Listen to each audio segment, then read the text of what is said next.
Greetings, B-movie aficionados.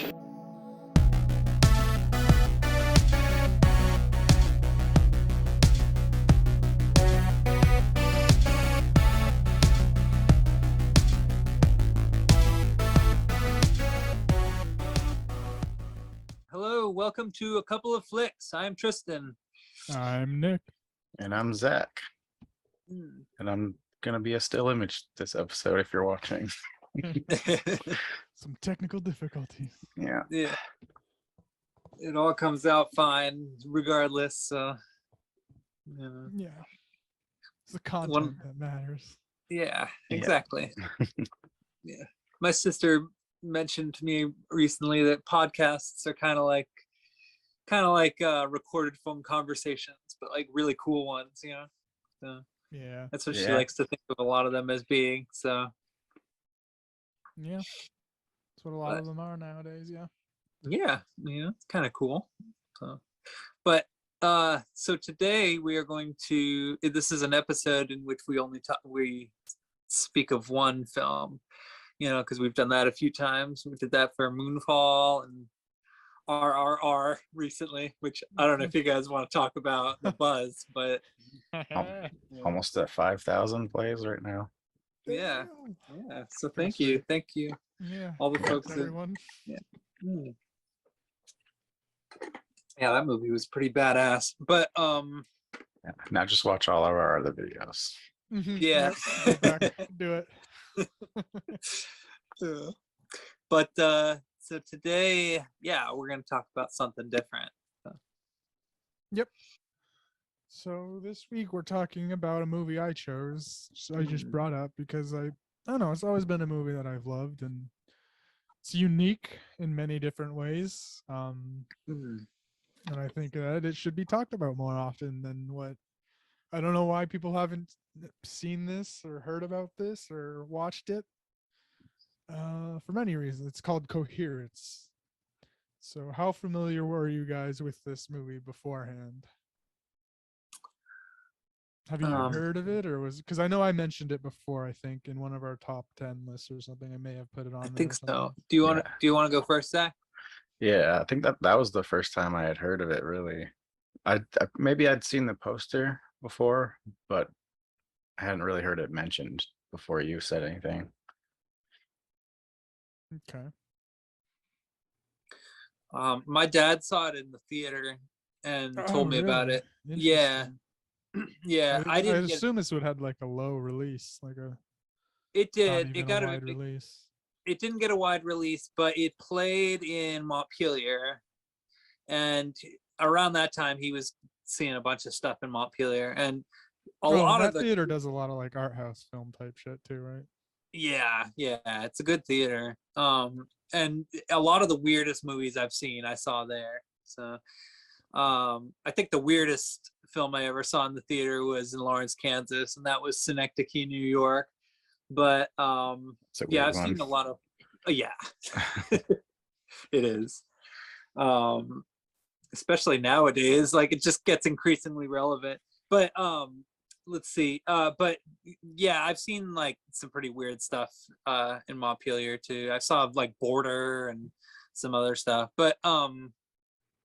But yeah, my dad saw this there and told me about it, and it sounded interesting, but to me at the time. But that was like years ago. So I think that was like 2014, I want to say, when that happened, or around that time. Whenever this came out. 2013, yeah. 2013, yeah. So it was around that time, and yeah, it sounded really interesting to me at the time. But yeah, that was many, many years ago. So, and I'm, 7 years or so, 8 years ago, something like that. Almost 10 now. Yeah, and so I'm a very different person since then, and I've forgotten most of what he told me about it. Okay. The only thing I pretty much knew about it was that it was about like eight people or 10 people or something like that in one room, which that idea really interested me. I was like, ooh, okay, I'm into that type of stuff. That was one of the reasons why the director wanted to make this film. He was like, how can I make a movie with everyone in one room, basically, is one of his goals. Yeah. So it's a cool idea. Yeah, and apparently Apparently, they're all his friends. Yeah. I guess I don't know. I Yeah, think I read that. I think I read that too. I didn't read too much about it because I kind of wanted to like hear more, kind of because I knew that you were interested in talking about it. But I did read a little bit about it, and the thing that surprised me the most about it, excuse me, sorry. The thing that surprised me the most about it was the fact that the dialogue was improvised, or most of it was, I think. Yep. Like it didn't feel that way to me. No, that's one Yeah. thing that because I know he looked for actors that were good with improv too, and I do think that some of them were people he knew.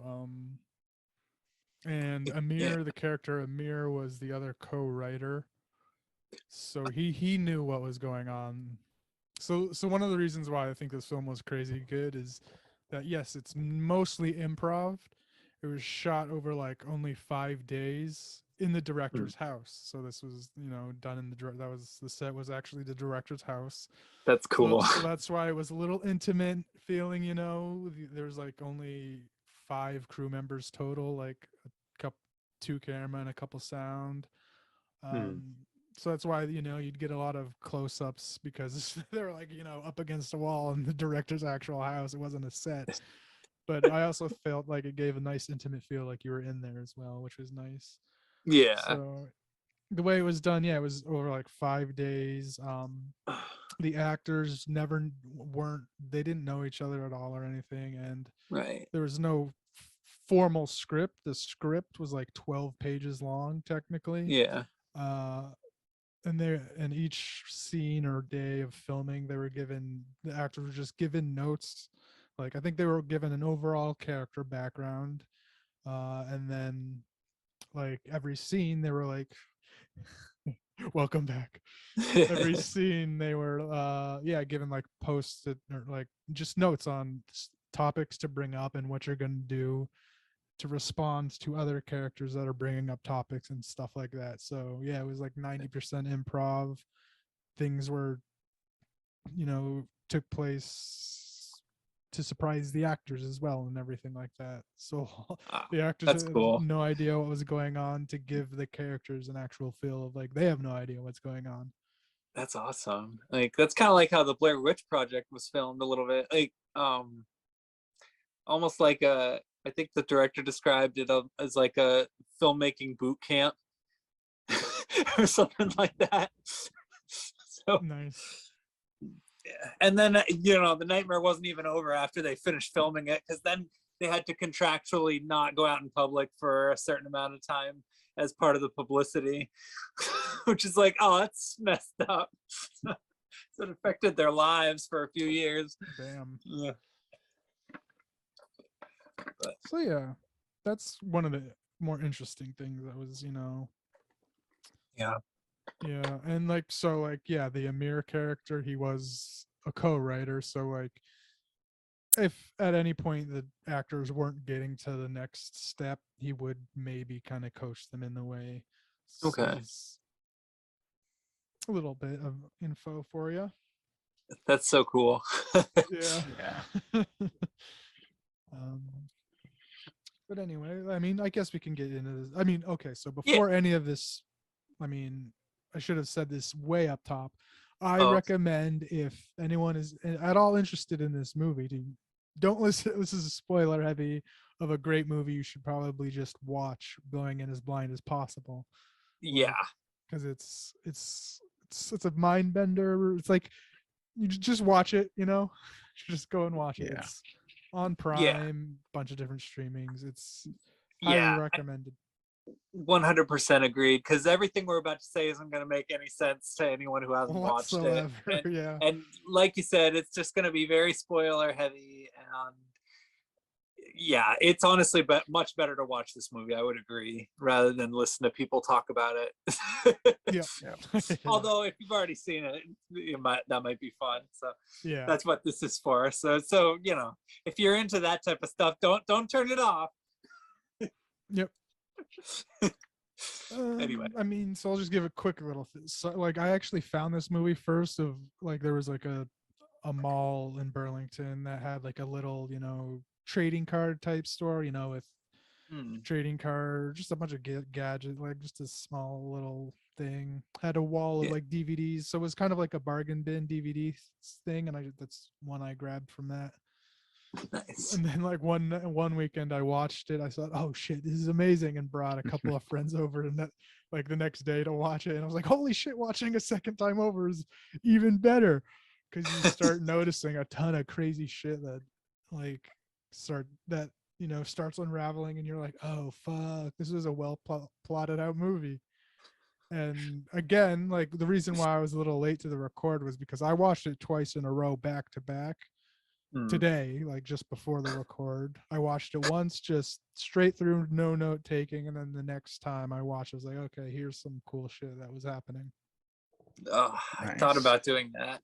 I thought about doing that last night, but Yeah, instead it's I a watched lot Rule like School. it's a movie that it's a movie I wouldn't say demands a second viewing, like something like The Matrix. I would say kind of like, if you don't understand a lot of the deep philosophical things that The Matrix is pumping out, sometimes you're like, oh, this kind of needs a second viewing to actually understand what they're even talking about. This is Yeah. more of a for fun, like, oh, you want to watch this a second time over, like a murder mystery, because this is kind of a murder mystery movie without the murder, really, Yeah. for the But it's most part. yeah, Because an yeah, attempt at least. it's a Yeah. dinner party. The lights go out, shit starts going on, Yeah. So it is like a murder mystery in that kind of way. Yeah. It's basically everything leading up to a murder, including the motive and situations and circumstances, except the murder not actually happening, if that makes any sense. Like, Yeah, the murder is replaced with a science fiction mystery. yeah, kind of like Inception. You know how like it's like a heist movie, only instead of them stealing something, it's them placing something. Yeah. Like kind of, There you yeah, go. kind of The tricky. reverse, though, yeah. So I mean, the actors don't really know who most of them are, and I had looked a little bit through their Yeah, IMDb's. They didn't really have much except for Nicholas Brendan. I don't know if you guys knew that. yeah, Xander, Xander from Buffy. yeah. I Yep. recognized him immediately. Yep. And of course, I'm actually rewatching Buffy right now. So, Oh yeah, nice.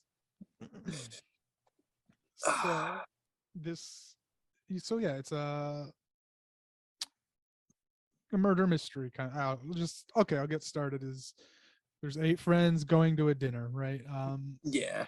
And the main character that we're following is this girl, a blonde named M. She's talking to her boyfriend or fiance. I'm not sure. That I don't know if they made it really clear. And while she's driving to the dinner party, the phone cracks, and then Mm. it starts. That's Yeah. basically the start of Coherence, really. Like so throughout the movie, and it's especially noticeable through the very first dinner scenes and stuff. There are particular cuts you'll notice, like where it goes to black for a few seconds, and these are intentional cuts for what's going to be unfolding real ultimately, which I thought, like, I didn't like I caught this morning on my first dinner. I was like, wait a second, these, because when I first saw it, I wasn't like a movie like too big in the like I was just like, oh, okay. But now that I am a little in the know of movies, I'm saying, oh, these cuts to black are intentional, because hey, it's a little weird that they're doing it in the middle of like a scene, like Mhm. one full dinner scene. There's like a cut to black for a couple seconds, and then they just continue on. And I think it was at least done for the like how they filmed it. It was filmed also chronologically, but I also think it was done to like give the actors the next notes of the talking points and stuff that they were supposed to bring up. Mm. But I also in my I think I read about this somewhere too. I think it's a lot to do with the multi-dimensional shit, that a lot of the cuts we're seeing are actually different parts and different dimensional like because this is a multiverse movie.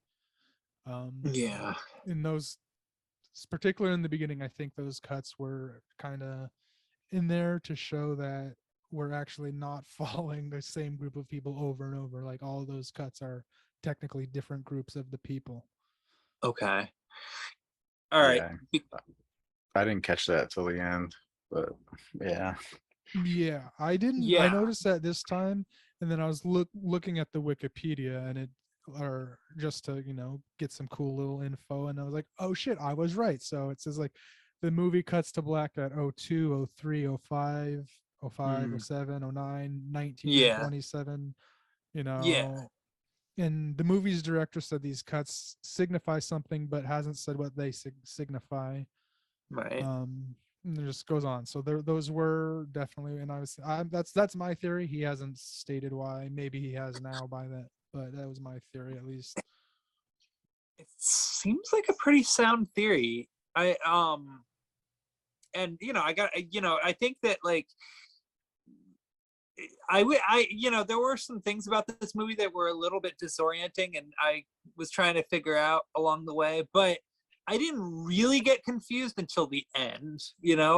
Like the last part of the movie was what like really like threw me off the most out of everything, because up until that point I was so busy kind of trying like analyzing these characters, and because the characters in this movie were actually kind of detailed, like And that's and one thing he said he wanted to get down to, was like, well, I don't want it just to be about this this weird science fiction thing. I also want these Right. characters to be important and interesting. And like, I don't know how these actors, I don't know if they don't want, like, I know Nicholas Brendan actually, like his character in this, I think, is a mirror of himself actually, Right. because he has alcohol problems apparently, and like hasn't been acting because of it, and like has gotten in a bunch of trouble even not too long ago with alcohol and stuff. So Yeah, and I actually did read that he was having a lot of difficulties. and So that is a issue in this, that they bring up, that he's kind of a drunk, and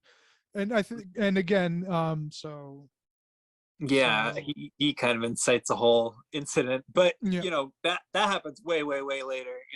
yeah. But So it what is definitely like a key thing that's going on throughout the course of the movie, is that he's constantly getting more and more drunk and constantly doing dumber and dumber shit, and more and drunk, and then completely not drunk.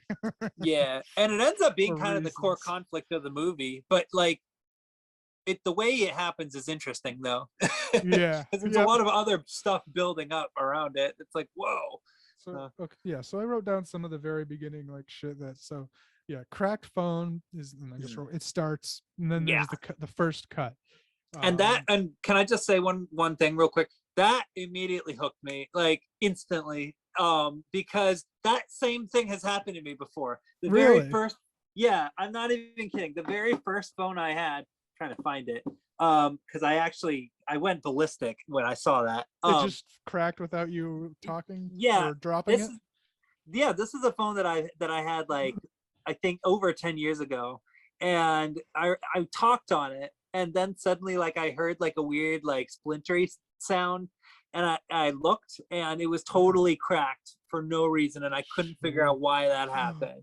It was the weirdest thing. What was in your So that box, really, man? What was in your yeah, box?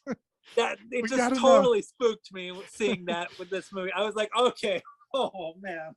Yeah, and what's weird too is that was just, I don't know, this whole movie's crazy. It's like, I was, after we mentioned and already planned to watch, there was just a thread on Reddit that was like, what is one of the most underrated or not talked about films? The first response was Coherence. I was like, oh, Nice. what the fuck? And I That's knew funny. this wasn't, and it couldn't have been like an algorithm thing, because I Yeah. googled it, seeing where we could watch it and everything, because it was just a random Reddit question, what movie is underrated, and the first comment was just some random dude saying Coherence. So That's there's awesome. some crazy mind bendy shit to add to it. Yeah. Okay, sorry to get sidetracked. I just No but problem. I got really enthusiastic about that opening scene. So So what a lot of this, so we get we get to the house. Mike, Beth, and Lee are in it, which are, Mike and Lee are married. Beth is married to another character that hasn't arrived, and then Em arrives. she tells the story of her phone, which is so this is a part where I'm like, okay, this is probably where this actor was told to say, oh, look at my phone, it cracked, because it's Yeah. again, I give these actors props for doing some really great improv work for what they Yeah. were supposedly given. Agreed. Like, it was pretty wild. And then she tells this story of the comet possibly being the reason why, and everyone scoffs at it, but she just read it somewhere that this might be happening, and Yeah. there's another cut right there. Wow. Right. Oh gosh. Yeah. I mean, these characters like were all pretty interesting, like, and bizarre. And I wasn't sure what kind of movie this was gonna turn into, because like you got that one lady who immediately like she kind of offers the main character that little vial of like ketamine or Yep. whatever it was with all that stuff, and like that one moment just immediately kind of threw me off, because like, okay, so what kind of characters are these really, like, Yeah. you know? Yeah, and even the Lee character, Nicholas Brendan's wife, had no idea. Like, they all didn't really know what they were filming until the movie came out. But like, she thought it was some kind of comedy until like the third day of filming. Yeah, she was the character I could most relate to, because she just took a nap in the middle of the film and just Mhm. was out of the Yeah, picture and for she a was good 10 actually, and she was the last one brought in too, because initially it was supposed to be the director's wife, but she turned out Okay. being like 8 months pregnant, and Yeah. so she had a little less to work with. Okay. But anyway, so yeah, she offers that ketamine because Amir is bringing uh her like boyfriend's ex, because Mm, now they're dating. Amir and this, her name's Lori, are dating, which is yeah. the ex of her new fiance. So that's brought up. Mm, yeah. It's always kind of a tough situation to deal with. Right, and then here's a I've little been there. here's the little one little thing I caught was there's just a small little conversation about a vase, like, oh, like Lee shows Beth, oh, look at this vase, where did you get that? Throw it away, you'd think, until a little later. Yeah.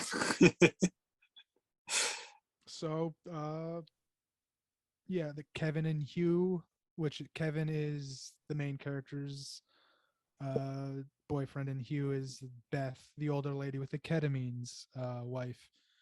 Mm, um and there's another cut there, and then so they tell Kevin that Laurie's coming. right. Reaction. A lot of it's dialogue built that's just fun to watch, of course, in these Yeah. first beginning parts. um Yeah, it was kind of funny how snide they were at each other, you know? mhm, Like that was probably the aspect of it I liked the most, is how like they were all kind of bitchy under the surface, but in a playful way. And yeah. it was just kind of, I don't know, I enjoyed it. It was like, yeah. I mean, I was trying to picture what it would be like to be with those kinds of people. hmm And there's some, I mean, I'll probably skip over most of like the background of, like, so there's some like Kevin, the boyfriend, wants to take a job, and Yeah, M it's like in isn't Vietnam. yes, and M isn't. He wants her to bring her along because it's a long distance. He'll be there for 4 months, and she doesn't know. So there'll be some things like that that's interesting, but it'll be like hard to cover everything, and Yeah, some of that it's stuff isn't necessarily. Some of it is, but not fully plot necessary, I guess. But fleshes yeah. out the characters well. Yeah, there were, and there, like, you also get a good idea of who the relationships are kind of throughout anyway. So, Yep. like in that sense, it's more of a watch type of thing. But hmm anyway, So now we have M, Kevin, Mike, Beth, Lee, and Hugh. These are six of the characters that are at the party. The final two are Lori and Amir. And the reason why I'm saying this is because I think how the movie unfolds is that a lot of these you want to watch when people are leaving and exiting the house throughout. So I was like, wait, so probably when the phone cracks is when everything starts. So I said, well, probably when everyone starts arriving for the first time is significant. And all these cuts are kind of showing, well, maybe these aren't the same people that they actually knew coming in. Yeah. Cause, and then, and then, cause this goes into the, they arrive, it cuts, they go to, a little dinner scene. Um, Actually, the one observation I thought was kind of interesting. Well, I mean, again, I had a lot of observations about these characters. The ex-girlfriend who's with Amir, when she shows up, like you kind of because like you look at the M character and you look at her and you kind of expect her to be like this really hot supermodel, but she has kind of a little bit more of an unusual, like she's still an attractive lady, but she has a little bit like less of it, because like the generic hot lady is like a blonde, shapely type of woman, and this woman has a slightly more androgynous quality to her, but that's also kind of what makes her really attractive too. So, but it was just kind of funny because, like the M character, if anything, is more like the typical type of hot character that you would generally expect from this type of movie. she's a dancer. Yep. Yeah. But they do mention too that the Lori is like when she's coming over. Oh, Lori, she always wears those too tight dresses, and then Oh when yeah. she comes in, she takes off her coat and is like, "Oh, I'm way overdressed for this party. I didn't know." And Yeah. like, no, we're underdressed, kind of thing. So she supposed Yeah. to be an attractive character as well. Yeah. Her dress leaves very little to the imagination. So Yeah. So we eventually get to the dinner scene. Nobody has any service, so they're like, "Oh, that's strange." M brings up the comet theory again. right. Gives this neat little story of this possibly happening. Um, Yeah. I don't know, some random town. As she brings it up, Hugh says, "Oh yeah, this happened like in the 30s," and then M actually just says no, gives the full details. It was 1923, and it was like same thing that's about to happen. Is like this wife was hysterical. She called the cops. She said, "This man isn't my husband because I killed my husband last night." So that's like, oh, that's strange. Yeah, Um, because they couldn't arrest her because they couldn't prove that she did it. Like they couldn't find a body or anything. So, but that was something that was unusual to happen because it was like a case where somebody could, admitted committing a crime. mhm. Yeah. And this is also just a random thing that you would notice is there's the door to nowhere is brought up here, Oh, which yeah. is kind of important-ish, at least thematically for the movie. And it does pop up once, I think, Yeah, once at the end. that door was a little bit ominous. Like, Yeah. So after that, we get another cut, and then Lori is. So we get a little background on Lori. She's teaching at-risk youth in this mm, universe, but Nicholas Brandon is like, wait a minute, I thought you did yoga. Like, aren't you a yoga instructor? And she's like, no, that's a different person you're thinking of. So now so now like this is like my sixth time watching. So I'm like, oh, okay, I didn't necessarily pick up on that. yeah. And then Nicholas Brandon is an actor. So like again, the reason why he's an actor, played in Roswell. Mm, Lori was apparently a fan of it, but does not recognize him at all as an actor from that episode, even though he was one of the main characters. Apparently, not in real life, but it was right. it was an allegory, obviously, to Buffy. That's Yeah, what because that it was was like a like. really popular TV show. Yeah, Yeah. yeah, yeah, and, yeah. So it was so that this Nicholas Brandon is basically kind of playing himself in this Mm, movie, which I thought was funny. yeah. It was really cool. Yeah. And it was interesting to see him act in a movie like this too. It was it's like so intense because I mean I remember him being like a pretty like enjoyable character on Buffy. So Yeah, and I don't like he has like I didn't notice him being like necessarily a great actor in Buffy either, but I right. thought it was really good in this. So Yeah.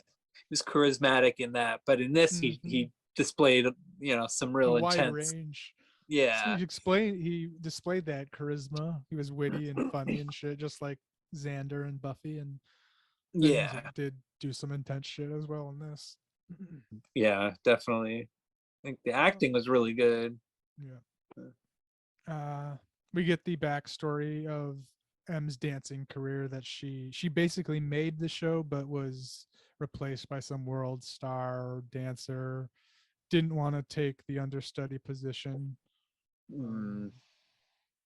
And it was a good, and I just bring this up because it was a good little someone meant, Lori says, well, so this dancer Catherine Moss basically has your life now, because the actual like world star person dropped out and the understudy actually took her position. So if she stayed, she could have done that. And just the whole idea of, oh, this person has your life now, just is kind of the running theme till the end of the movie, basically. Right. Yeah, there's that undercurrent of conflict between them. Yeah. So there's eventually during this dinner party, Hugh's phone cracks as well. But they kind of play it off. They're like, ho, ho, ho. But a couple of them are like, whoa, wait a minute, but that happened to me or something. Yeah, like, so M says, yeah, just like mine. And then like people are like, Nicholas Brendan was just, being a witty smart ass, but this is when Hugh starts coming into, yeah, he starts reading his notes that he was given. He's like, wait a second. Okay, so he brings up that he needs to start like, do we have internet? I need to contact my brother. And like people are like, why you need to because I don't they don't have any internet. And it's funny because the wife of of Xander, Nicholas Brendan, Mike, is like a Skype for like some CEO for Skype, and you're like, what, you don't have internet? You own Skype. which in this case would probably be Zoom these days if it was remade. Yeah, probably, but still it was pretty funny. So yeah, this is when we start getting like, oh, something's happening, because this older gentleman that seems more reserved is starting to say, I need to contact my brother. He said that if, while his comments going over, if strange stuff starts happening, contact him immediately. And boom, Yeah, this is when the funny. lights go out for the first time. Yeah, so now they're like, Here we go, murder mystery. Yeah, Starting off here. Stuff's getting real. Could be a cut there as well, we don't know. Hard to tell, but maybe. I think so. Yeah. And then glow sticks, baby, the glow sticks. Yeah. All right, so this is when shit starts getting real, is when the glow sticks start popping out, really. Yeah, this is when you kind of should start paying attention from the very beginning, but from the very beginning, it's worth yeah, it to pay attention. But right when these glow sticks come out, it is real. Really, really, you should start paying attention. If you're still listening to this, if you didn't heed our advice, fuck you. Yeah, this is your last chance, and Right. After this, there's no turning back. Yeah. So glue sticks, they bring it out because lights are off. They're lighting candles. Blue. They break the blue glow sticks. They have 3 colors: red, blue, green. They choose to use the blue ones. Yes. So they all, go out to try and see what's happening. They notice that there's one house, like 2 blocks, they say, down the street that still has lights, but they don't go for it then.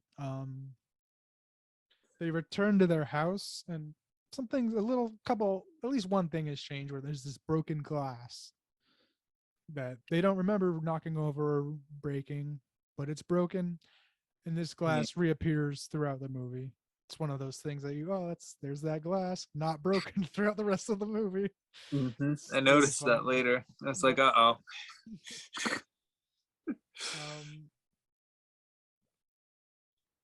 so I mean, the question comes up was like, why does that house have power? It's a Jenny, maybe, which they conveniently have as well. Yeah, because at one point he goes down to turn the generator or try to see what he can do about the generator, and he turns it on. But before that, Hugh and Amir leave to go Okay, yeah, try and go to that house to see if they have a phone they can use. right. Which I got a little frustrated with him because he said his brother told them two things. He said that they all need to stay inside and that he should do his best to try and contact him, which he didn't like pay attention to the first piece of advice, which was to stay inside. Like, They did mention it too, though. Yeah, Some of the yeah, dialogue was, well, what about that first mention? And then the guy says, I think this overrides the other for some reason. That's the guy, Hugh, said that for some reason. yeah. Which What was that, is, Zach? I was just gonna say he immediately goes outside pretty much after that, but I forgot about that line. Yeah, he Yeah. does. They do recognize it at least, but it's like the improv stuff. It was it was supposed to happen, and Yeah, I just got frustrated with that decision because it's like, uh-oh, like well, I mean, at this point, they're not sure what's going on too. So that's like, true. they don't know what happens when they leave the house, and Hugh like is concerned and knows that his brother probably does know what's going on. Mm. So yeah, Hugh and Amir leave.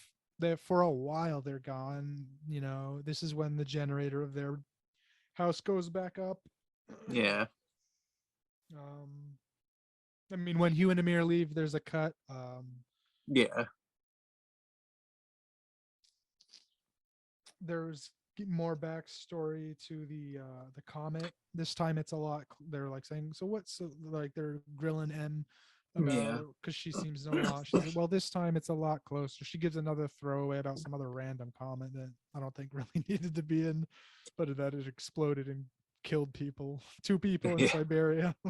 Which yeah. I don't think it had anything to do with this plot, but Probably not, but it's still kind of funny. Like, yeah, because they were saying, well, it flattened trees for a few hundred miles, but only 2 people were killed. And of course, Nicholas Brennan is like, oh, so you mean like the whole population of Siberia? yeah, all of these characters.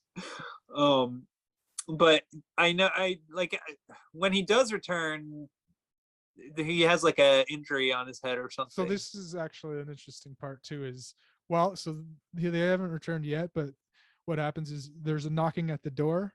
The door to Oh, yeah. nowhere. The door to nowhere gets knocked at, and they all start freaking out. The actors didn't. So this is another cool improv thing: is the actors didn't know this knock was going to happen. So they were like all started freaking out and start trying to play their roles accordingly. Yeah. Um, Yeah, that was cool. I mean, yeah. it was a little disorienting, and at first I forgot about it, but then later on I remembered, like, wait a minute, he knocked on a door. Oh, it was Right. So we get the Jenny on, and then finally Hugh and Amir return, all freaked out. They're definitely freaked out. Hugh has like a cut on his head. They come back with a box. yeah. Which is like, why did you take a box? Like, they can't even agree on who took the box at first because Yeah, because like they didn't know what it was or what it was for, because there was some confusion going on because shit starts going on. Like, so Amir just said, I thought Hugh put this box down, so I grabbed it as we were leaving. right. And he was getting pissed because he starts figuring out this is some shit that we shouldn't be dealing with. So they eventually open the box after this. Yeah, they managed to pick the lock somehow. And he's like, oh my god, it worked. He like used the paper It clip, worked. I did it. which Right, it is yeah. possible, but you have to like, it's like, For those for little things like that, it's pretty easy, I'm pretty sure. yeah,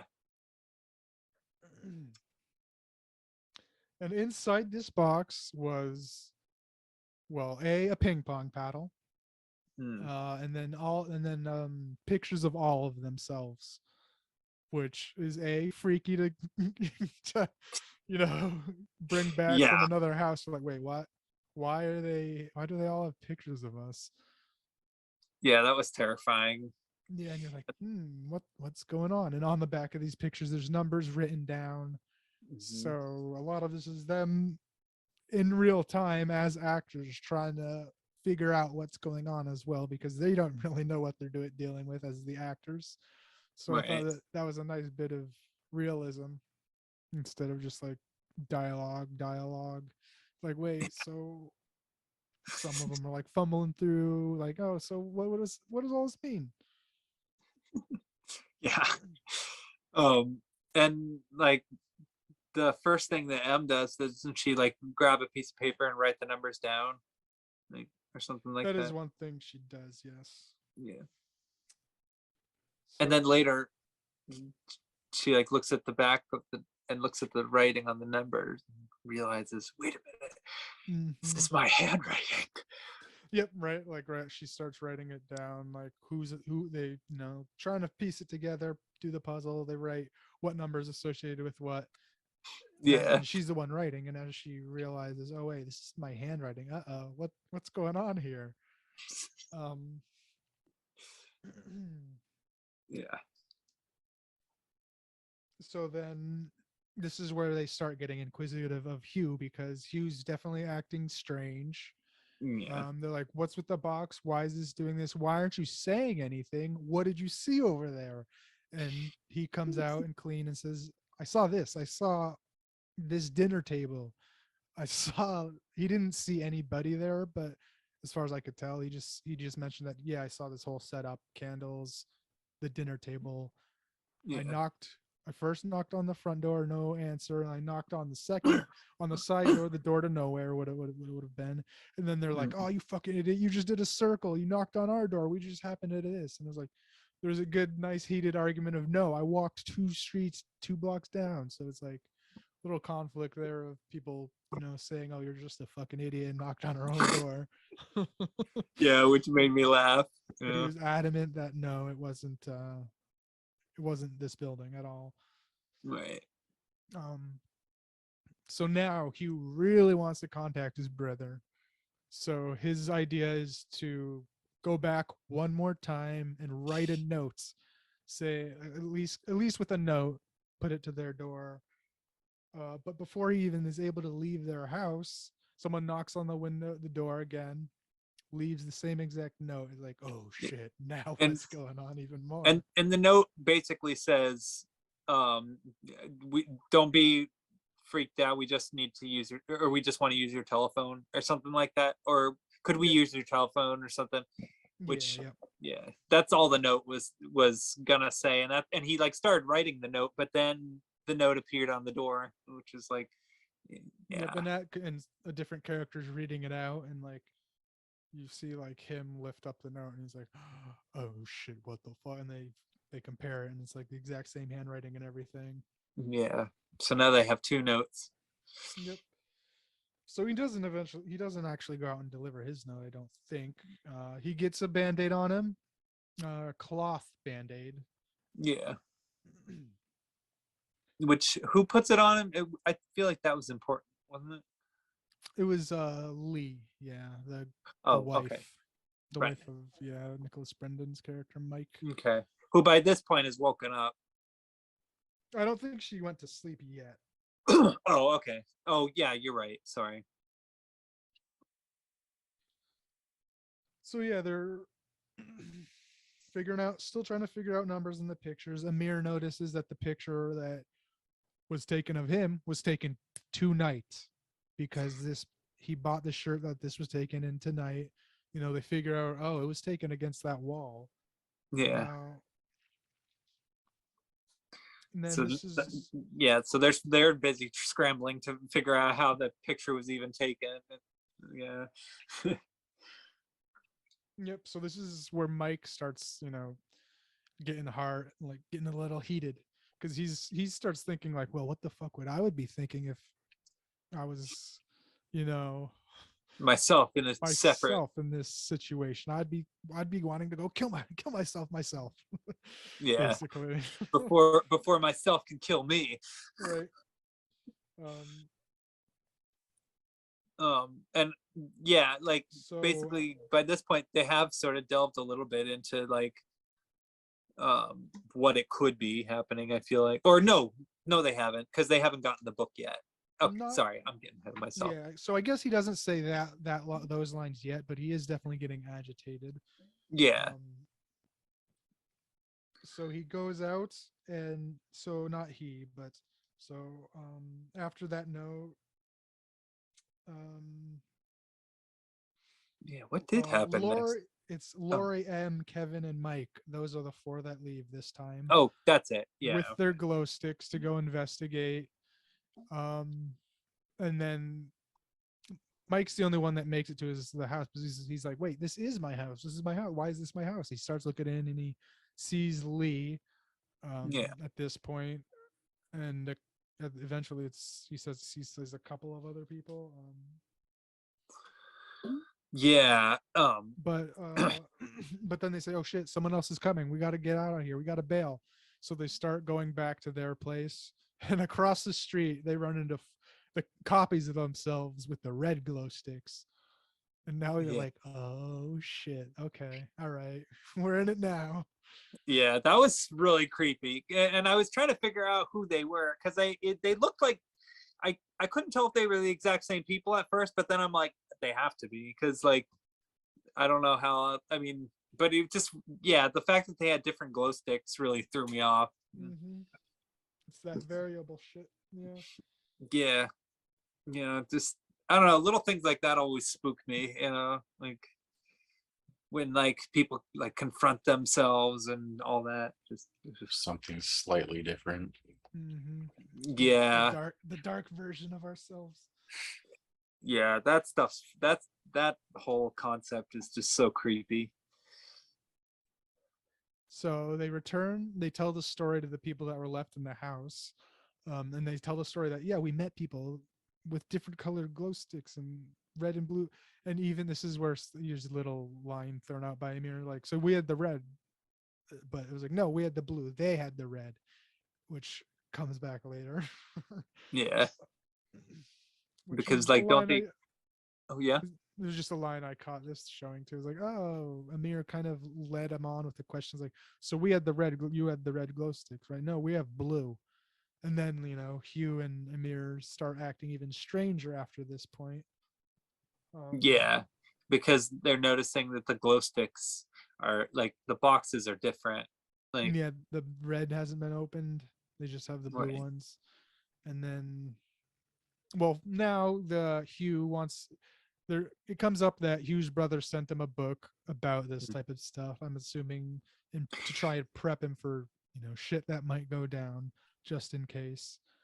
And it kind of, so what we're dealing with is like the Schrodinger's cat kind of theory, multidimensional theory. Like, most people are mostly aware of what Schrodinger's cat is. If Yeah, it's a it's hypothetical, theoretical quantum physics situation, if you put a cat in a box with a with a vial of poison, some people think that the cat is either 50% dead or 50% alive when you open the box. Some think it's like, is it coexisting, both dead and alive? And in this, he wrote down like that there's two different outcomes that split into two different reality branch paths, is what the brother wrote down in notes and shit this time. Yeah, and they're individual realities too. Yes. Which that's when the average person's head starts spiraling, because a lot of people don't quite understand or even know what the idea of consciousness is. Like, we all know that it's something electric, but beyond that, it's difficult to sort of ascertain what consciousness even like is as a literal form. So the idea of, so we kind of have to just trust that the individual consciousness exists in each other and leave it at that, because if we don't, we drive ourselves crazy. So then the idea of those individual consciousnesses existing in individual realities yeah, that's just really spooky. And I feel like this film sort of confronts that idea in a little bit of an intimate way, I feel, Yeah. which is cool. It's an interesting and spooky thought to think about. Reminds me of like the Twilight Zone and stuff. Hmm. Yeah, I think this was heavily inspired by Twilight Zone. Yeah. I think I remember reading that somewhere. Yeah. It was weird because it was almost like a Twilight Zone episode, except if a Twilight Zone episode were like a play, except not a play because the dialogue is improvised. So it's like, I don't know, it's just weird. Yeah. Yeah. So this is when Mike actually starts acting aggressive, wanting to go kick the other Mike's ass. Yeah. Because he actually saw them this time, and now they're kind of aware that, oh, there's some type of reality bending fucking shit going on here. Yeah. And then is this And around the, oh yeah, go on. so this is where they Mike says, okay, this is who I saw Amir, Hugh, and Lee. But now they're at a house where this is where Lee is napping. When they went out, that she took a nap. So they're like, wait, you couldn't have seen Lee. She's taking a nap. So we're already in some other different type of reality because Yeah, Lee because was she wasn't taking napping. You wouldn't have before. seen her. You wouldn't have seen her. Right. She was napping. Yeah. But this also leads to the conversation of they might not have that book because instead of Lee napping, it might they didn't see Beth, the one that brought up the idea to go get the book. So they get an idea to go try and steal the book, but like Hugh is like, no, we got to stop fucking with this shit. Let's try and stay in this house as much as possible, which, of course they don't Right. ultimately do. Yeah. And doesn't, yeah, at some point Mike just kind of just leaves and comes back kind of spontaneously. Yep. So he does it. He wants to blackmail himself because he starts thinking, well, shit, what would I do to stop myself from doing anything? Uh, so he's apparently slept with one of the Beth character a Yeah. while back and hasn't told anyone. But so he wants to blackmail himself with that information. So he Yeah. quickly dips out. Like he tells Kevin that he's gonna go do it, and he says that's a bad idea, but he does it. Right. I mean, and I love it that the character like even says that's the dumbest idea I've ever heard. Like he outright Yep. says it. Yeah, and Yeah. he's like, I see that look in your eyes too. Yeah. And then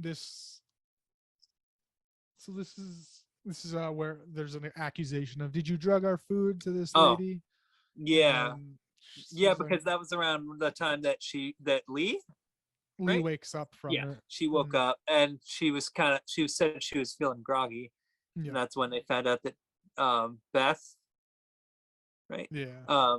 Gave her like, some of the drops of the ketamine. yeah, It was ketamine. yeah. In that, yeah.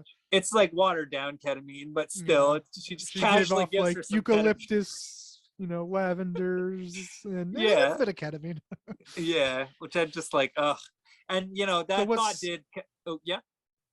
So what was interesting is I wasn't sure now what house we're in at the moment ever at this Yeah. point. From like a little, once they all kind of left as that group of foursome, were led to believe that we have no idea what houses they're in anymore, because when she brought it up, some people were acting surprised, like, wait, what's this ketamine? When she brought it Right. up way in the beginning, when everyone kind of was there, or at least Yeah. somewhere. So you wonder if this is the first time in this reality she brought up. I don't know. I don't know if And it was also the characters that weren't there to hear her. I mean, talk about it.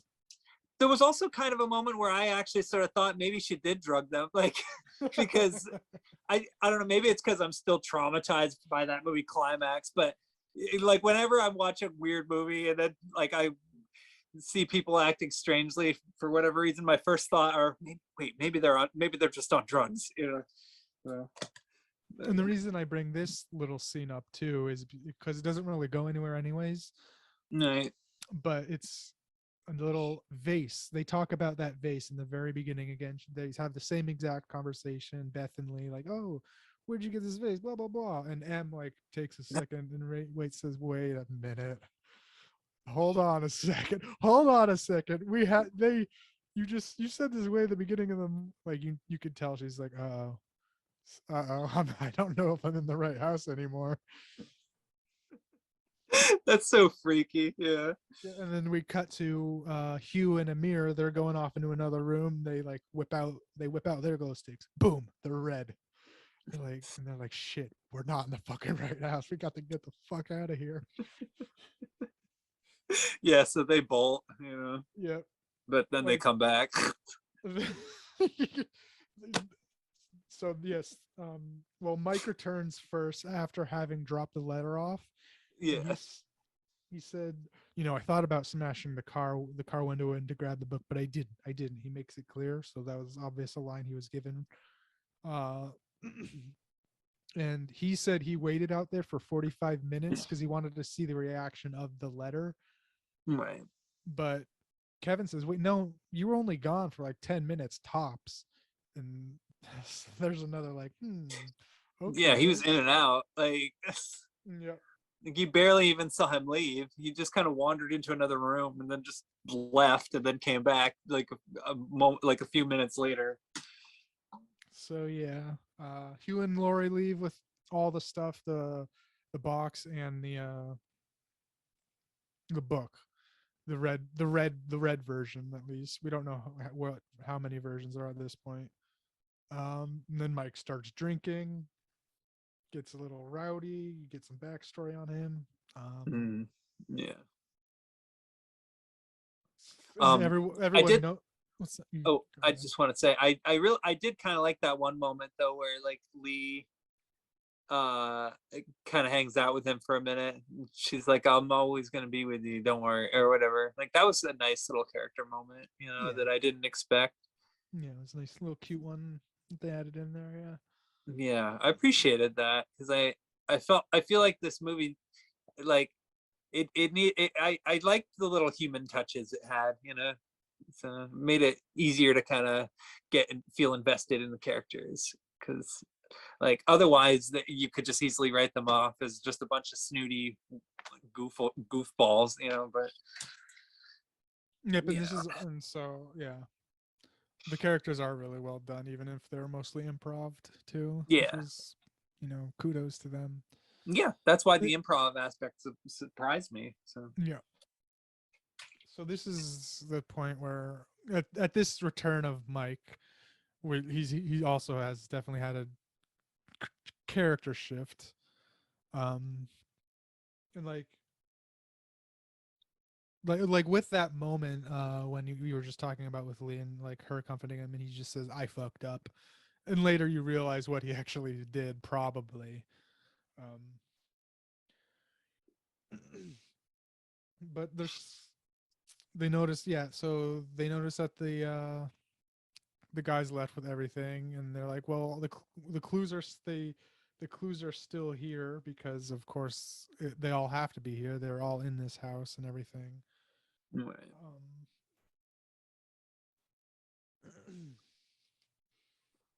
And also like then later on like they all end up going outside or wait. Oh, I know there were at least two characters that stayed inside the whole time, but Yeah, Beth and Lee. yeah, Beth and Lee's they didn't leave the house, but there was one point where they all like there was like a crash Yep, this is what that they happened. investigated. Yep, so the Jenny goes out again, so the generator goes out, and then there's a crash of a window. Okay. That they all go and inspect and investigate. Yeah, and there was a moment where like she like picks up a ring like and says, oh, I just wanted to wear this because they're having some issues with each other, like Yeah, she because and the girl that he was like the former ex, like she starts flirting with him again. yeah, she even and kisses him, and yeah, Beth sees it, tells her. yeah, She goes, she gets the ring, she sees him right next, she's like, oh, like she's right outside her car. She this is where it gets real creepy too. Is like, oh, I just got this ring from, at the time at the fair. I'm sorry about all this Lori stuff. And he's like, yeah, she can be, a little strange, huh? And then, Yeah, and that and I then, feel like she asks, at this point, like they're still outside, right out of her car. She asks about, so how's Hugh's car doing? Like, did they notice anything? Like, what do you talk about, Hugh's car? And then she's like, you see the faces on both of them, like, oh, you're not the same person we left with. yeah, Yep. yeah, because at one point they speculate that there's like a dark, there's an area outside where like the light is, or the dark is sort of like it's denser or something like that. Yeah, And it's completely dark. There's no yeah, darkness, and there's nothing. right. And so at some point they speculate. I don't think it's ever confirmed exactly, but at one point they do speculate that that is like the spot where if you like walk there, you wind up in a different dimension. Yeah. Like, and he also at before like when I think at some point the book gets stolen, but before it gets stolen, doesn't the Hugh character talk about how like at some point all dimensions except the real one collapse? That's when they're talking about, the Schrodinger's cat theory and everything. Okay. And that's a possibility of it all happening. Yeah. All right. So there's that fear too, because at this point they're all trying to kind of keep track of how many times each person has left the house, because every time they come back they notice something's different. Yeah. And so I know that M leaves at least a couple times, and then Mike leaves like 4 times. I think he leaves the most out of everybody. And Amir and Hugh leave, I think like 3 times. I want to say. So what also I think is going on is like her car, I believe, was parked at least very far enough away, I think, because Okay. at this point she returns to the house last. Yeah. When they all are done checking out the house. And just starts noticing, because she tells, well, at least she tells this boyfriend of hers, says, look at the ring, and he just nods and says, nice. Nice. Yeah. And then she's like, okay, so she at least knows it wasn't that creepy Mike out there. Right. She doesn't know which Mike it is anymore.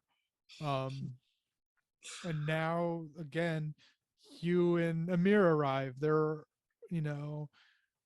they come back all fucked up like the very first time and start repeating the same story again. And wait. Everyone starts stopping. I'm like, you've told us this story already. Yeah. Although I did notice the way he was telling it was a little bit different. Like he started off at another part and then started repeating a which it was kind of interesting because like the way they reacted to it was, I don't know, it just kind of was different. Anyway, go on. Yeah, probably because of the improv stuff. I'm not sure. Yeah. Sure of, yeah. Yeah, probably. It was dizzying, like. Mm-hmm. And we noticed too that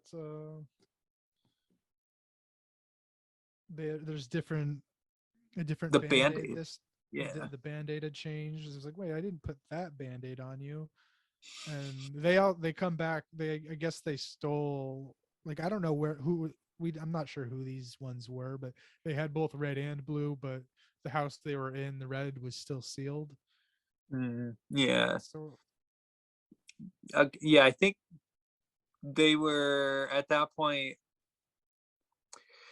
I think they were back in the house they were in before, but I don't, or at least who at knows? least 2 of them were. Yeah, it's quite literally like infinite possibilities it could have been at this point. Yeah, because around this time is when they realized that there's something that happens where they get like 2 more notes or something like that. they notice then they say the note thing, and yeah, there's like 4 notes that are floating around out there, but Yeah. So that's when they realize that it's like multiple dimensions rather than just two, which, I mean, at this point in the movie is when they find that out, but we kind of already sort of realized that, just because like there's too many different differing yeah. things going on at once. So Yes, pretty much as soon as I saw 3 boxes of glow sticks. There's at least 3, hmm but yeah. But when they Indeed. start, making this, what they do next, they start making even way more possibilities. Was they want to mark their house, so they Mhm. specifically know if they go out, they're coming back to the right house. So what they do is they get some pictures together, and this is also a different. So when they're making this one, it's different than the first time, because that. So earlier, M asks Mike to get some pictures while he's kind of drinking. He just pissed off, kind of gives them away. And Yeah. then this time, when they're actually starting to make their own box, it's a whole. They bring them out from different areas, and they're all jovial, and you're like, okay, well, this is also a different Mike as well. Um, Yeah. There were a few different pictures. Like, I mean, they all seem different, but it was like, yeah, interesting. yeah, and then And the one of Amir too, they is took. is yeah, it's different. And he says, so this is so they want to make sure. Okay, well, the other one was a little different. So, well, Amir says that's good. This is just another proof point that we're at the right house. As Yeah. many different variables as possible. Yeah. So they roll dice to put the numbers on the back of their own pictures and stuff. And this is also where M starts saying, this is a bit strange, because Amir brings up now we call it like 2-factor authenticators, like we have another layer of protection, which is just they come up with just a random object, like oven mitt, whatever. And M says a ping pong paddle. And then there's just, yeah, like a ping pong paddle. Like he gets no reaction from anyone really, and like even a call. So you're like, and she's like, uh-oh, I'm still getting the heebie-jeebies now. Yeah. Because she's noticing that they're all kind of, yeah. Yeah, and we know, and this is where so people are, they're starting to do their thing, get ready to close this box up. They notice it's the same box, whatever. Yeah. Uh, And don't they put like a toothbrush or something in it? I don't remember. it's a coaster, like a ceramic coaster. Oh, that was it. Yeah. And then um it's Hughes Oh, actually. So we see like a little inside thing of Hughes doing math on on his phone that isn't broken this time. M notices and is like, uh-oh. So she starts checking numbers. She asks everyone in the room, like, what number were you? And she goes, because she had the first notes written down on red ink, because just yeah. that's what she picked. And this time she did it on blue ink with for the phones, because or with the photos, because that's what glow sticks they had. Um, and then when she starts to look at the notes, it's green ink this time, and she's like, uh-oh, even more. So she starts comparing all of everyone's numbers together, and the only two that were the same were Lee and Beth, the twos that haven't left and at all during the movie. And she brings this up to Mike, and he's like half in the bag, like, well, fuck. That's so funny. Yeah. Yeah. So yeah, at this point I'm explaining kind of like what her theory is that dark zone idea that, well, there's, you know, we leave, and she even calls it like kind of just a roulette, that we're just gonna pop out somewhere, anywhere. And because she mentions, he doesn't have a correct phone, all these numbers are different, and that we might get stuck. And then, Mike says, well, then we're already fucked. We've left, come back, and if it is this roulette idea, there's probably no way back to our original house. And then this is where the blackmail letter comes in, um, which is a heated scene. Because Yeah. I think Hugh was the one that actually grabbed it and read it and was like, "What the fuck does this mean?" And Yeah, this is pretty much when things completely start falling apart. yep, this is when when SM even starts to realize I don't know if I want to be here anymore. Yeah, this is starting to get dangerous. And then this is also a little like wondering of how wondering what like when did the different we're assuming under the pretense of the movie because it happens a few lines later that the actual different realities started with this comet, but some of the people were saying, wait, I thought you told him, some of them told them and everything was okay, but again, it's not really made clear whether he was just saying that just to get everyone off his back or not. But he it's funny that so what happens is Mike just says it all out. He says like, your phone's not broken. Everyone in the room says, wait, it's not? Why isn't your phone broken, Hugh? And then these aren't our people. We're not, with you, we're all different. That's not your Beth. That's not my Lori. And then so they all And I think around this time they also like wasn't there like a moment where like a character got attacked or something like Yeah. yeah, okay. So what happened? So well, it happens just after this, Okay. which is funny. It was a little like, so Mike is like trying to get it through Hugh that this doesn't matter that I slept with a Beth because it's nothing. Like, so we asked him what was in your box, and he says a stapler. And then the Lee and Beth that were there says, wait, ours was an oven mitt. M says ours was a ping pong paddle, and the Mike that we're with says mine was a napkin. So then we're like, oh fuck, and it's funny. He gives a good quote line too that I may have been improv. It was so Hugh says, I hope it was improv because that would be a really nice one. Yeah. Hugh says, yeah, we're in a different reality because the reality where I am from, my best friend didn't sleep with my wife. And then Mike responds with, Hugh, do you not understand what I'm saying? This all started tonight, and if there are a million different realities, I have slept with your wife in every one of them. which gets you to punch him in the face. Yeah. Yeah. So, yeah. I thought that was this movie's actually really funny. Yeah. Like I don't think it gets enough credit for how actually like hysterical it kind of is at times. Yeah. Pretty witty. Funny. Yeah.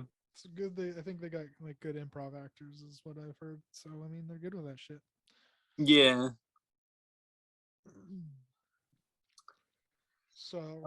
So is this around when he gets attacked? Because I think it was Mike that gets attacked. Yep, it was Mike this time.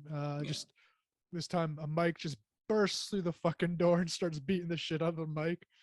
But this Mike had one of the green glow sticks this time, so we're like, okay, well now we don't know what the fuck's going on. And some other Mike. It's a huge mess now, and M realizes this too. At this point, because once she sees this happening, she's like, uh-oh. Everyone, like literally everyone's freaking out now. Like Laurie's like, for whatever reason, just stripping down, like, she hates blood and shit. And that was the part that confused me the most. Like, why? Right? Her taking her clothes off. Yeah.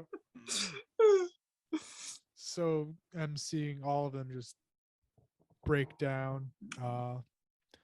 So she just kind of slinks out the door, just says, fuck this, I'm bailing. She opens the door and the note is there. There's just another note there. I was like, oh, okay. Yeah, she just walks by. And like, Yeah, okay, I think cool. she takes it off too. I don't know what she does with it, but she removes the Oh. note from them just to fuck with Yeah. them. So this is Yeah. the ending of the movie too, which is a little out of, I don't know, like necessarily, like, because up until this It's a point, weird ending. it is a Yeah. weird ending for sure. I like, up until this point, M is pretty, good, but her intentions for the rest of the movie are pretty bad. And it may have had to do because she was talking to Mike after he got the shit beat out of him, and he says, well, what if we're the bad versions of ourselves, Yeah. just as a throwaway kind of. And then she probably takes that to heart, like, shit, maybe we are. Yeah. So she bails and then just starts walking. And literally, like, I was like, oh, she's window shopping at this point. Like, at the, Yeah. so she just, we see her walking down, seeing a bunch of different of the outcomes. There's one where they're freaking out. There's one where there's two mics tied up. I Yeah. mean, there's a bunch where they're mostly just freaking out and shit. Yeah. They're like murdering each other. And like, then there was like one where Kevin was just with Lori. Yep, there's that And she was one. like, no, not doing that one. Yeah, yeah. And and I think it progressively, as she goes by, it progressively goes to earlier in the night, because I think, from what I can tell, she's following the comet, and then, as I believe, just as the comet goes, because it's a little timey-wimey, Yeah. stuff as well. So I think progressively, as she goes down, the houses are earlier in the night. Yeah. Which it also kind of felt like they were like when at different points when they went outside, it seemed darker earlier than it did later on in the movie. But that might have just been a technical thing. I mean, I Oh, don't so what's funny too is, yes, that is a technical thing. There was Oh. a Snickers commercial being filmed down the street while this was being Oh, filmed. that's So there was a funny. lot of like lights and like hundreds of extras walking around, Okay. so that they had to film around. Oh, okay. Yeah. I mean, it was a low budget movie, right? Yeah, So yeah. 50,000 about. Yeah. Yeah. I mean, sometimes you can't avoid stuff like that, but it didn't take me out of the movie or anything. I just, it was something I noticed though that I found kind of peculiar, you know? Yeah, yeah. And he said he definitely wanted like definite darkness for certain scenes that he couldn't get because of that fucking Snickers Yeah. commercial being filmed. Yeah. And you said they filmed over the course of like what, 3 to 5 days or something like 5 that? days, yeah. Okay. Yeah. Okay. So not a whole lot of wiggle room there, but Yeah. I They don't did have know. a reshoot too, I read. Oh, A couple of okay. reshoots a few months later, and like the lead character had already cut her hair for another role or something. And they had to Right. get like an $8,000 wig to replicate it. And they said at the time of getting that, before post and everything, that was half the budget, was just that one wig. That's so funny. Yeah. Oh man. All right. So M is literally window shopping for, A better well, reality. better reality at this point, is what we like again in the beginning when Laurie said, oh, so she's living this other life you could have had, kind of thing. It all ties into her actually going window shopping for a new life. She sees Yeah. one she's like, she's all, lovey-dovey with her boyfriend and everything. Yeah. Then she starts getting malicious.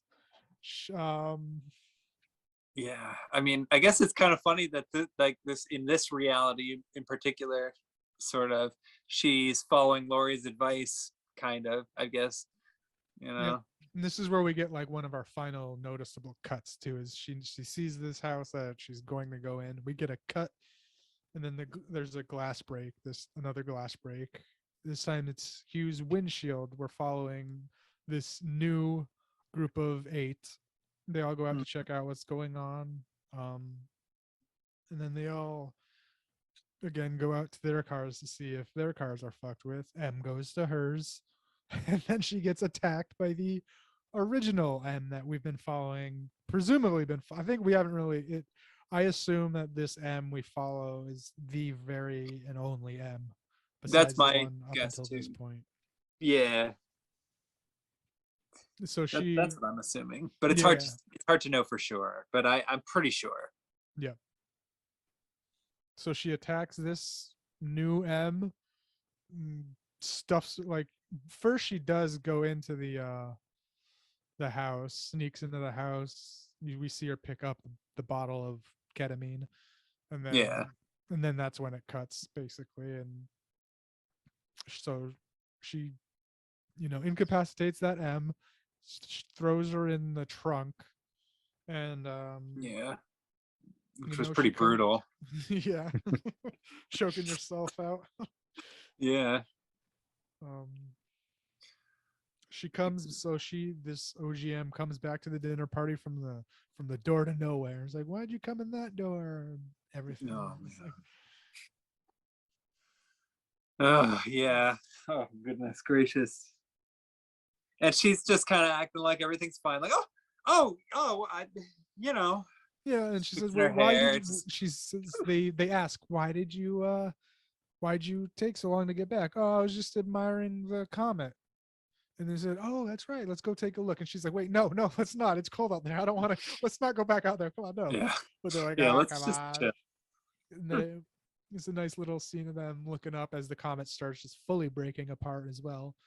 Hmm. And even in this reality too, she has a better life because it's mentioned that she is going to Vietnam with Kevin, but she also is she has that dance job that she lost out on too. So she Yeah. really lucked out with this reality. Yeah. It's like her dream reality, you know, Mhm. except, well, okay, go on. Except when they start returning back in, she notices that fucked up M gets out. She's in the bathroom, crawling to the bathroom. So she Yeah. starts.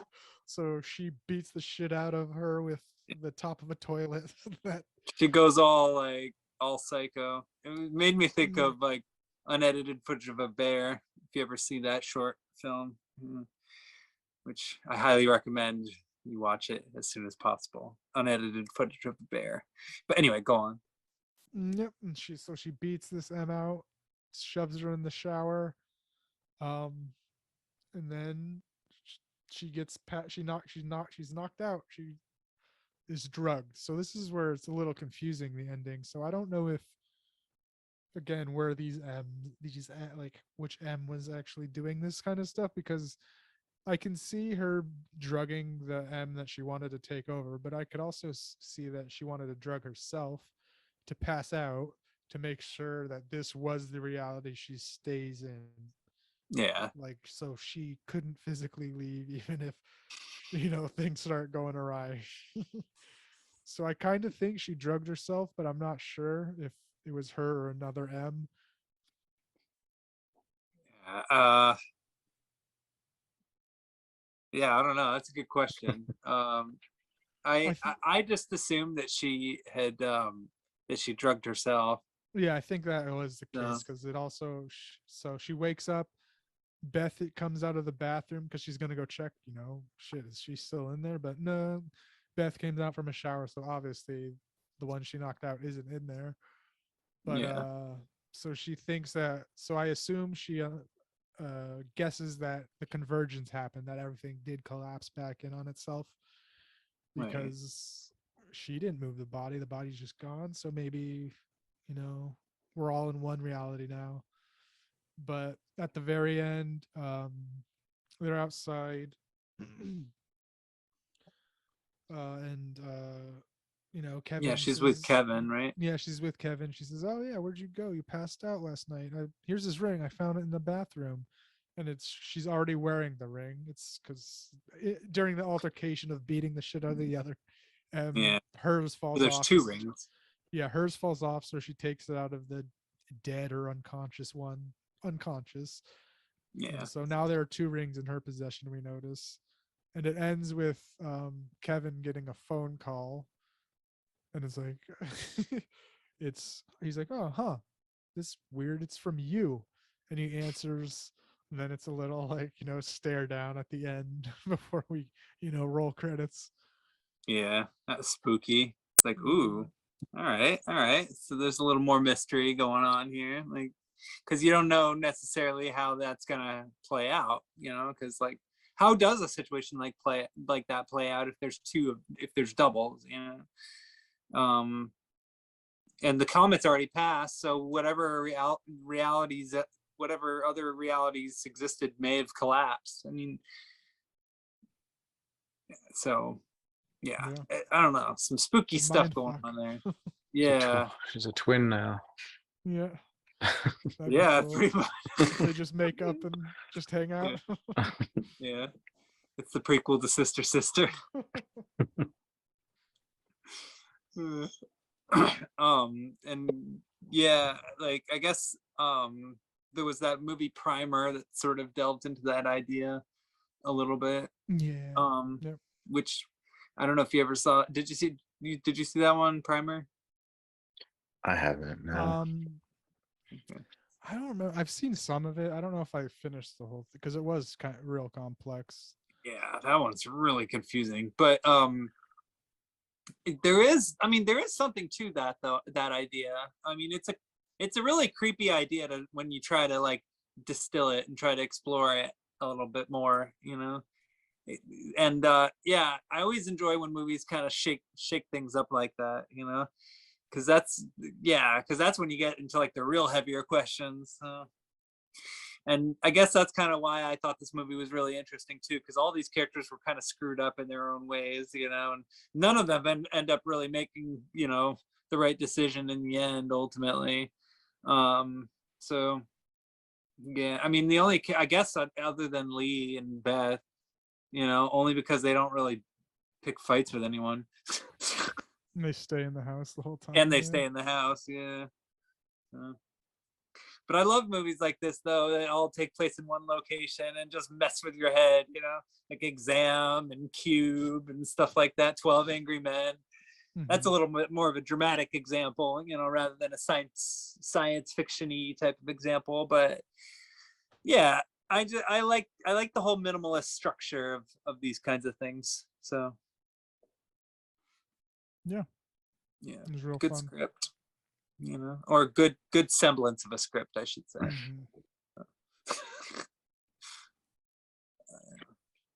But how do you rate a movie like this? Because it's like,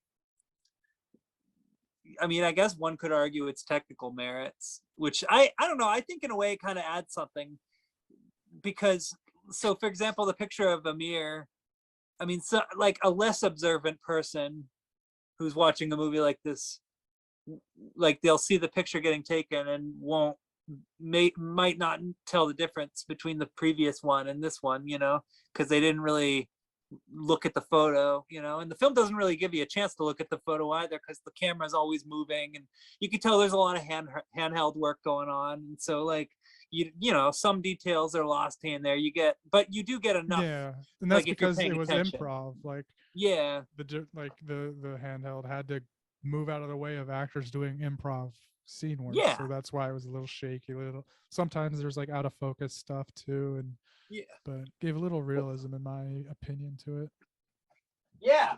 I mean, sorry, I just had to close my door. It kind of made you feel like the characters a little bit, like Yeah, like you were one of them. and just in how there. disoriented they were, and distrusting they were.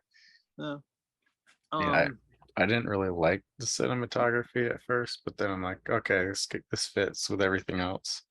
Yeah, there were a few moments where like I could imagine maybe like some people would find it distracting. I mean, I get that. I mean, sometimes I'll watch like a thriller or some kind of movie where like the camera will just be like really shaky and it kind of makes you dizzy. And so maybe people with motion sickness might not enjoy a couple. But I mean, it's mostly the stuff outdoors, that like the stuff that like that was kind of underlit. But again, it kind of adds to the mystique of the multi-universes and stuff. So I don't know. I mean, I think it works or it doesn't, depending on who you are. I mean, for me, it there's a certain quality to it that I can't help but appreciate. So Yep. yeah. So Yeah, it's. I mean, I'd rate it 5 stars just because of. I just love it. It's a fun movie to like watch even many times over. yeah, I definitely want to watch it again. I'm kind of divided between 4 and 5, but I would like to rewatch it, you know, just to kind of get because I feel like I've only seen half of it, you know. It just and I it does feel like a movie where I could, you know, pick up on more of the little nuances as I go along. It kind of probably would make it more fun. So I gave it a 4. Definitely think it'd get higher on a second watch, picking up more stuff, like you said. Yeah. yeah, Yeah, it's really cool. I watched them multiple times. yeah. Actually, certain aspects of this kind of reminds me of Time Crimes a little bit too. Which was another movie that I kind of need Yeah. to rewatch to appreciate, you know, because I didn't get it the first time exactly. So, but yeah, no, this was cool. I really enjoyed this movie a lot, actually. And yeah, I would agree. It's definitely underrated. It needs to be talked about more. You know. Yeah, definitely. Hell yeah. Yeah. Thanks for recommending it. It's a Yeah, cool of one. course. So I don't know. Does anybody have anything more they want to say, or does that just about conclude? Mm. Yeah, no. I'm glad I finally watched this one. Yeah. All right. Well, I guess yeah. So that just about does it. So have a good night, everybody, and thank you for listening. Yeah. Have a good one. See ya.